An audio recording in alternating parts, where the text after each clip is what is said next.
Hey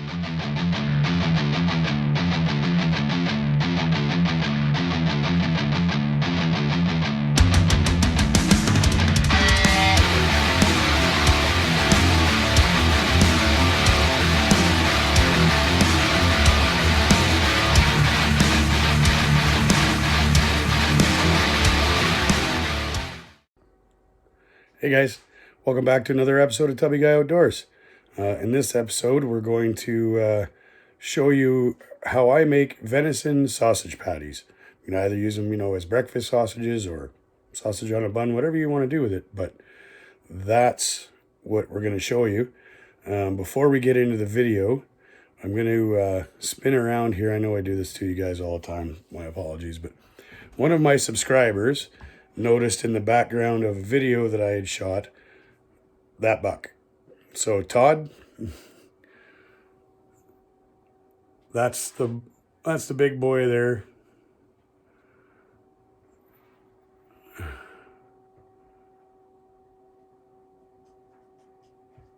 So yeah, he scored 184 and 3/8 or something like that. So anyway, let's get this show on the road. Okay guys, one more thing before we get started. I just wanted to give a bit of a shout out to the wanker. Him and his better half got me a hat for Christmas with my logo on it. So that's pretty cool. Be wearing that from now on for the videos. And okay, so what we're going to start off with is in this bowl, I've got my venison and my pork already ground up and mixed together.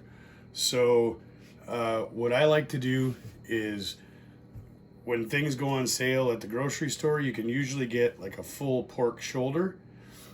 I buy the whole thing, bring it home and break it down myself, because you can keep all the fat you want to keep and obviously all the meat, and you can grind it up and make burger. And I like to just put it in 2-pound packages and freeze it for when I want to make sausages or summer sausage or whatever I'm going to do with it. Now you've already got the pork in there, because anytime you're using venison burger or most wild game, moose, you want to add some pork to it, especially if you're going to be doing burgers and that sort of thing, sauces, spaghetti sauce, whatever. There's no fat in wild game, so you want to put a bit of fat content in there. That being said, with the pork, you want to make sure it's cooked. So then the next step is you want to remember about good hygiene. So what I'm going to do is I'm going to take one of my wife's hair elastics here.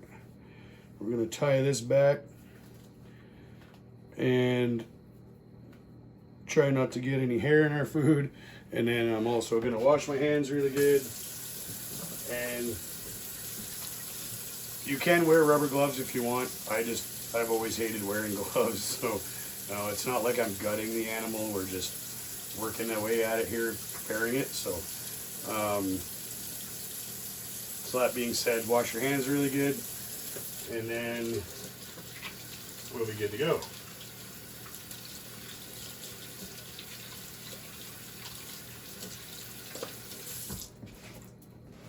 So with my wild game recipes, especially for this one, for the sausage patties, I like to keep it really simple. You can add or subtract whatever you want and make it taste the way you want to make it taste.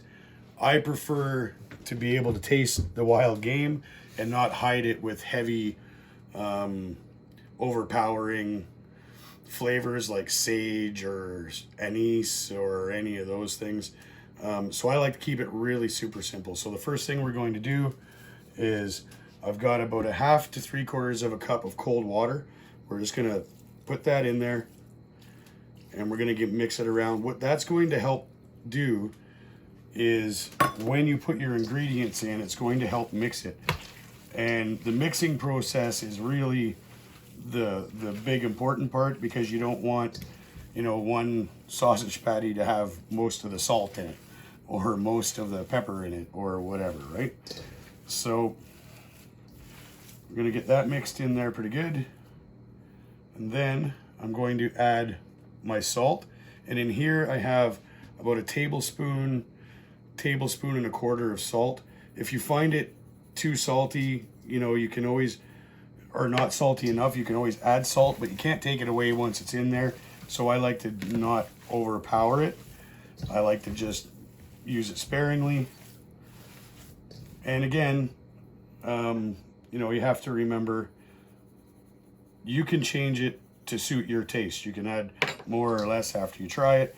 And what I'll do is in the description, I'll put the recipe in the description so that you guys can look at it and give this a try if you decide to. And that's all there is to it. So once we've got our salt mixed in, I've got a tablespoon of just black pepper. That's going to go in. Same process. You want to mix it thoroughly. Make sure it gets all spread around as evenly as you can. And that way you don't wind up, you wind up with more uniform patties as far as the seasoning goes. So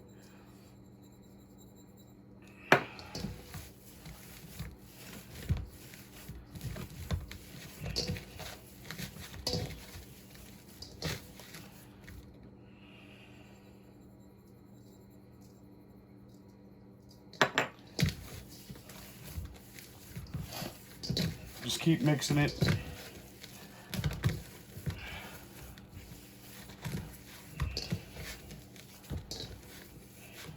The other thing I wanted to mention was, I mean, the main reason I went ahead and had it all ground up ahead of time was the noise that the grinder makes. But there are butchers, oh, the pepper's getting to me. There are butchers that you can take your venison to and they'll make burger for you. And that is also an option. I have a grinder, so I like to use it. And it saves you a bit of money from taking it to the butcher. But if you've got the means and you don't have a grinder and you still want to do that, then the butcher is a good option for some people. So now, the last of the ingredients that I use is just crushed chili flakes. And I've got about a tablespoon or so. So again, just sprinkle it in there. Mix it up good. And as I keep mentioning, you can adjust that if you want it hotter or not as hot. I find this gives it just a good blend.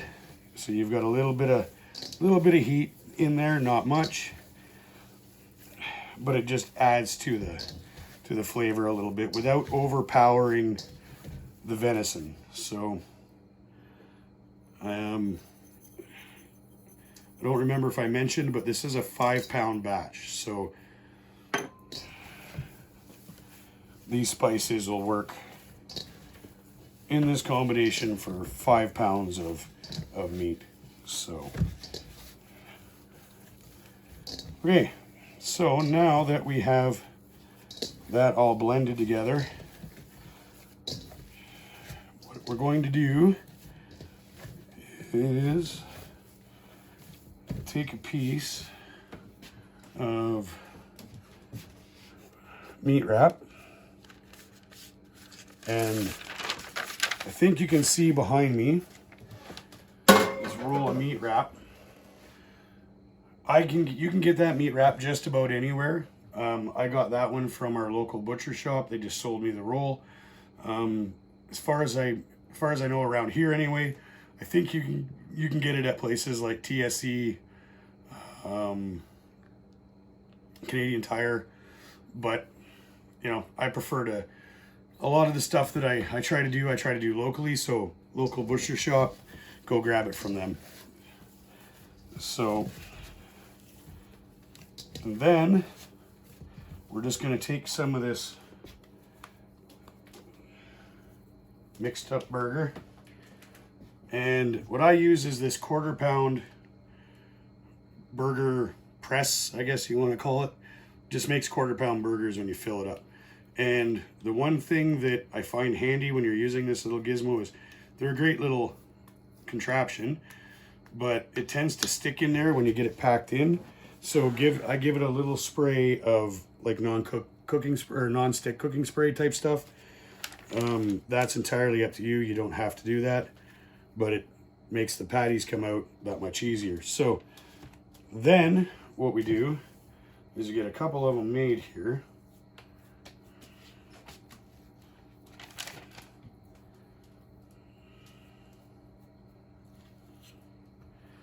I went ahead and pre-cut. This is parchment. You can also use waxed paper, but I like to put a layer in between, and that way when you're going to freeze it, they don't stick together as bad. And it's just easier to deal with when you take them out to cook them. So, and then for my house, I make packages of 4. So basically it's a pound of patties per package. And I find that works out pretty good. Another piece of parchment or waxed paper, whatever you want to use. If you don't have either of those on hand and you have the meat wrap, you can cut the meat wrap up into smaller squares and do the same thing. It really doesn't matter. The only thing that I would shy away from, and only because I tried it one time and it was a giant pain in the butt, was saran wrap. So I prefer to use this stuff.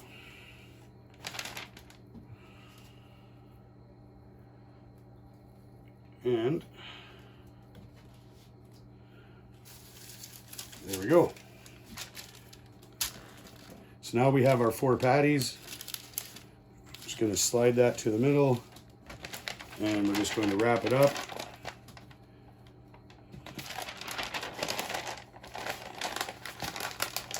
Do the Christmas present method here. And of course I didn't put tape out because I planned ahead really good. But you get the idea. So that's how I like to wrap them up. Obviously we're going to put some tape over that and seal it up. I'm not going to bore you and do the whole 5 pounds like that. But the nice thing about it is you now have 1 pound, 4 patties per package. They'll last quite a while in that. I stay away from with making the patties, I stay away from the vacuum sealer in this case. A, because they don't last long enough in my house to worry about, and they probably won't in yours. But B, because when it starts pulling all the air out of it, unless you put some kind of a ring around the patties, it just kind of squishes it back into one big giant meatball. So so I don't worry about using the vacuum sealer in this application. I just use the meat wrap. So stay tuned, we'll be right back. Okay guys, so Kim and I took the liberty of finishing what we started on the last segment there. So the other thing that I recommend doing is we always write what it is. So venison sausage, how many's in the package, and the year. So that part's done. And whilst you were waiting for me to come back, I also took the liberty of frying one of these guys up. And I wanted to take another minute to thank all my new subscribers. You guys have got me to 150 subs like in just a few days. I really appreciate it. All the guys south of the border too that have been following and watching and commenting. I just can't thank everybody enough. You guys are the reason I do this, and it's awesome to see the channel growing, and it's awesome to see all the great feedback and comments, and it's just great. I'm very overwhelmed and very grateful. So that being said, remember to subscribe and like and share, and definitely comment, especially if you have something you would have added or done different or whatever. I can't remember if I mentioned it or not, so real quick, usually mix the pork and venison 60-40 or 70-30. So 7 pounds of venison to 3 pounds of pork, or 6 pounds of venison to 4 pounds of pork. Those are the two mixes I prefer to use. So anyway, that being said, we're going to enjoy our breakfast patty with a cup of coffee and some maple syrup, because it doesn't get any better than that, guys. Thanks for watching. Stay tuned to the next one.